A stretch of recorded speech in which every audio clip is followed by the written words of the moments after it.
আসসালামু আলাইকুম। আজকে আমি দেখাবো কিভাবে আপনারা কেএম প্লেয়ারের মাধ্যমে কোনো ভিডিওর ল্যাঙ্গুয়েজ চেঞ্জ করতে পারবেন।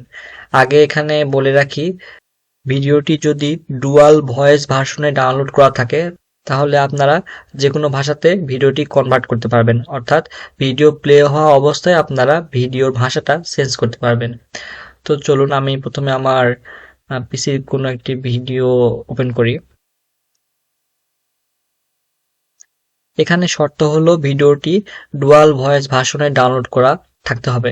অর্থাৎ ভিডিও যদি ডুয়াল ভয়েস ভার্সনে ডাউনলোড করা না থাকে, আপনার ভিডিও যদি সিঙ্গেল ভয়েস ভার্সনে ডাউনলোড করা থাকে, সেক্ষেত্রে আপনারা ভিডিওর যে ল্যাঙ্গুয়েজ সেটি কিন্তু চেঞ্জ করতে পারবেন না। তো আমি আমার কম্পিউটার থেকে একটি ভিডিও প্লে করতেছি।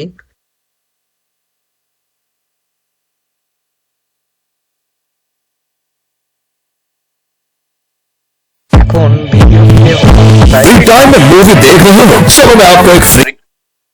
ভিডিও প্লে হওয়া অবস্থায় আপনারা আপনাদের যে কার্সর সেটি ডিসপ্লে মাঝখানে আনবেন, আনার পরে একটা রাইট ক্লিক করবেন।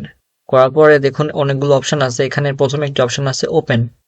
ওপেনে মাউসের যে আইকন সেটি স্থির করলে নিচে দেখতে পাবেন, বা ক্লিক করলে নিচে এখানে দেখতে পাবেন নিচে লেখা আছে নেভিগেটরস।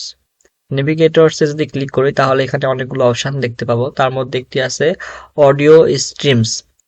অডিও স্ট্রিমসে যদি আমরা ক্লিক করি তাহলে এই ভিডিওটি কয়টি ভাষায় ডাউনলোড করা আছে সেগুলো শো করাবে। দেখুন এখানে আছে দুইটি ভাষা, এ হিন্দি, তারপর আছে এ ইংলিশ। এখন আমরা এখানে যে ভাষা সিলেক্ট করে দেব ভিডিওটি সে ভাষাতেই প্লে হবে। এখানে আমি যদি হিন্দি সিলেক্ট করে দিই তাহলে ভিডিওটি হিন্দিতে হবে, আর যদি আমি ওখানে ইংলিশ সিলেক্ট করে দিই তাহলে কিন্তু ভিডিওটি ইংলিশে হবে।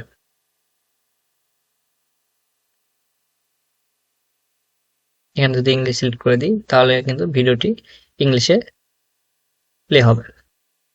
তো এই ছিল আজকের ভিডিও। এভাবে আপনারা কেএম প্লেয়ারের মাধ্যমে আপনার যে ডুয়াল ভয়েস ভার্সনের যে ভিডিও সেগুলোর যে অডিও ভয়েস সেগুলো আপনারা কিভাবে চেঞ্জ করতে পারবেন। তো সাথে থাকার জন্য ধন্যবাদ। ভালো থাকবেন।